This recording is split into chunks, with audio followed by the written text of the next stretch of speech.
Hi guys, today I wanted to make a kind of different video, just going over my son's report card, which is interesting.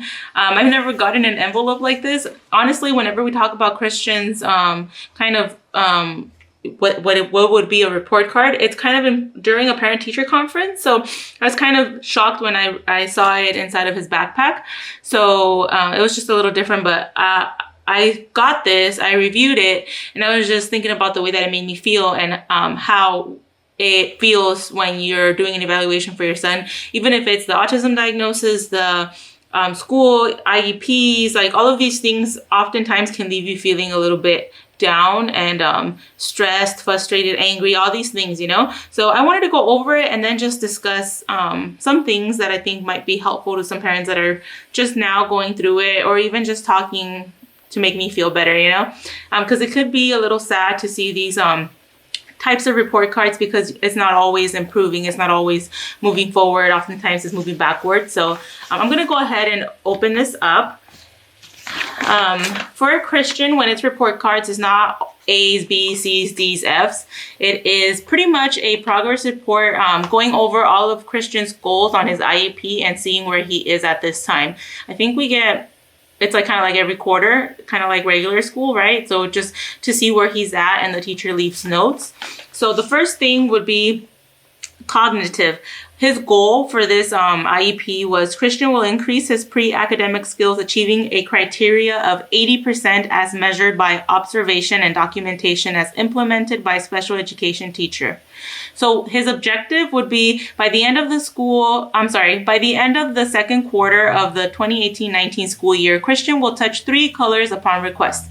I already know that this is, as she said, it is unsatisfactory. If I ask my son, Christian, point to blue, he doesn't know that, you know? So her comments were, Christian is resistant to the instruction during lessons. He requires hand-over-hand assistance and will look at the ceiling or walls during instruction. He will follow one-step directions, such as put in the jar 50% of the time. Christian requires one-on-one assistance during all activities during the day. So I could tell you, like, honestly, when I first got to reading this, it made me feel a little angry, like, why unsatisfactory? You know, he's putting effort, I'm sure he is, but at the same time, it's not what you want them to see, even though you know that he can do better. It's what he's showing, you know, like, even if his teacher, which she's told me he has potential, even if she knows that he can do a lot of these things measurably, what they can observe and measure and document, he's not doing those things. So my first feeling was, oh, that sucks, you know, it gave me that little pang of, like, I immediately thought it was so cute, like, oh, look, a report card, but then I open it, I see unsatisfactory. My emotions really, like, took a little downward spiral. But after reading it and, like, thinking it through, like, yeah, you can't measure those things. And that's one of the things that you have to keep in mind. You know what your son or daughter can do, but that's not always going to show on reports and evaluations. So just know that even, like, if it seems like it's unsatisfactory, he's going down, they tell you that measurably he's at, like, a 12-month-old's cognitive skills, it doesn't necessarily mean that they are. It means that that's what he's showing, but it doesn't mean that they are. My son will show so much more if you give him a piece of candy versus if you don't give him anything. Like, why is he working for this? What's in it for him is pretty much how it goes. So it is unfortunate that it's not measurable oftentimes what he can do, and that he won't show everybody what he can do. But I understand that, yeah, it is unsatisfactory. He really is like that. He will look away, try to get as much help as possible because he doesn't want to do it. So the next objective was, by the end of third quarter, Christian will imitate body movements, simple gestures, and vocal play. Now that sounds easy enough, but it is very hard for a Christian to do that. So if I tell him, Christian, touch your nose, he won't touch it. If he really wants something, let's say we're working for candy and I tell him, Christian, touch your nose, he'll start clapping, he'll start waving, he'll start petting this, but he won't necessarily touch his nose. So he's trying to follow directions, but not necessarily doing the motion. So what they put is satisfactory. They put, Christian will look at an adult and give good eye contact while they are speaking to him. He will briefly look at books or an iPad with adult assistance, but his gaze will wander around the room. He requires multiple directives to focus on a task or objective. Yeah, and that's very true. So another, for functional communication, his goal is by the end of third quarter, Christian will follow basic directives, sit down, come here. And that one is satisfactory as well. Christian does respond to basic directions to sit, go to lunch, or recess. He also responds when told no.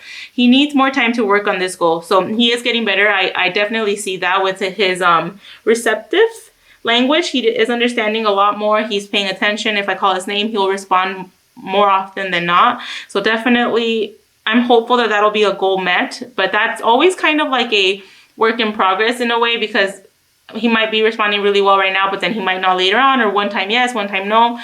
So it is very tricky.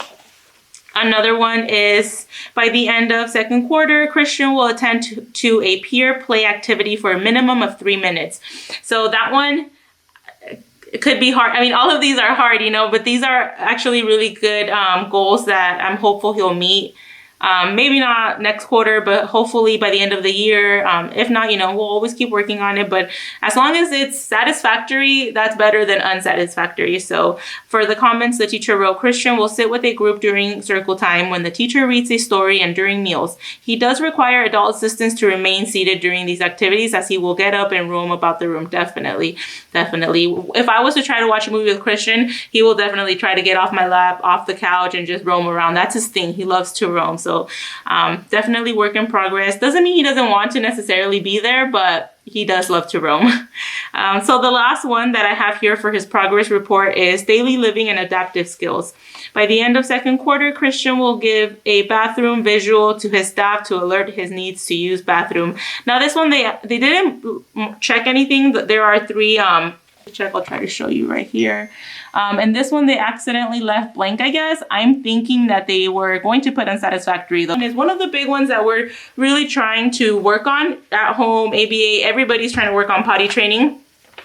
So for this one, she wrote, Christian does not indicate when he needs to use the restroom or when he has a wet pull-up. Definitely. He will not indicate. He will sometimes, like if it's pretty heavy, he will walk funny, and that's when or he'll be touching, kind of patting the front of his diaper, but he won't really pull me. He won't there's certain cues that are nonverbal that can let me know, like, I want my diaper changed, and he doesn't really give those.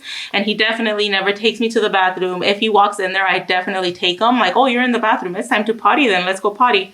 But he doesn't indicate it exactly how they wrote it. Christian requires adult assistance during toileting, washing, drying his hands, and cleaning up after meals. And it's very true, So this progress report is very, if I was to rate it satisfactory, met goal, and unsatisfactory, I give it a satisfactory as well, because it makes me feel like, well, yeah, that's my son. Like, literally everything she said, I understand. But it makes me feel a little bit like, oh, what a bummer. Like, I wish he would have gone up a little bit. But at the same time, after I think about it, it's not a bummer. He's working really hard. I know he's trying it. You guys, he's so excited to go to school all the time, which makes me the happiest. And the teachers are really nice.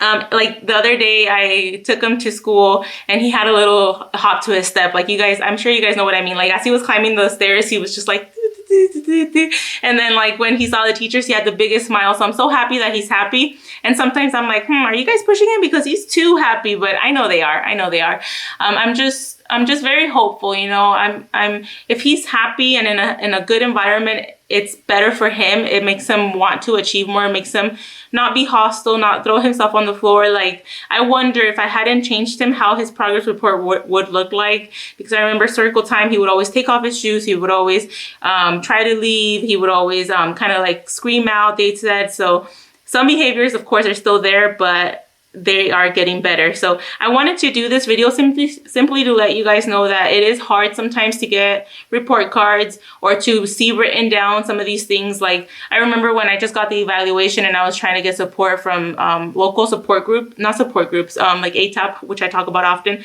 They required a psychological evaluation. And on that report, it really did bring me down, because they wrote down that he had communication, what is it called? they wrote down something about him having a communication disorder where he didn't understand language, and that really, really broke my heart. And they also wrote down that he was like at the 12-month cognitive scale or even lower. Like, it was just really, really like, whoa, that was hard to see. But I want you guys to know that having this diagnosis for, I guess, over 2 years now, it really makes me realize that all this in paper is, yes, it's one thing and it is true, but at the same time, it's very hard to see what they can do in paper. And that's all. I hope there's a different method for them to get these reports and evaluations. I hope one day it's a better method that works with children on the spectrum, but right now it's kind of against them. You know, they don't show everything that they can do, and the way that they do it might be different than the way that it's supposed to be done. So I am hopeful, and I don't want to get sad, and I don't want you guys to get sad when you see reports like this. Honestly, like, it just, in a way, you could take it as helpful, like, to show, like, if you're not getting the services and you get evaluations, always keep them and be like, you know, this is what the teacher wrote, this is what the doctor said, this is where his level is based on these reports, and just try to push for help versus feeling like, oh my God, my son is so behind, so delayed, blah, blah, blah. Like, just stay positive. You can feel sad for the moment, but lift yourself up and keep pushing it, because it's just a paper. And you know your son. I know my son. I know he understands when I call his name. I know he understands when I tell him certain things, even if a report told me that he wouldn't understand language, expressive or receptive. So just take it all with hope and stay positive, because it's not going to help you to be negative. You know, it's not going to help you to feel sad for weeks on end because the report told you that it's unsatisfactory or that he's not meeting this or that. So I just thought it'd be a good video to show you guys kind of like what my son's report card looked like, what I received for him in the kids program. Sorry, I'm talking fast. I talk fast often. I think you guys know that by now. Thanks so much for watching this video, and I'll see you guys in the next video. Bye.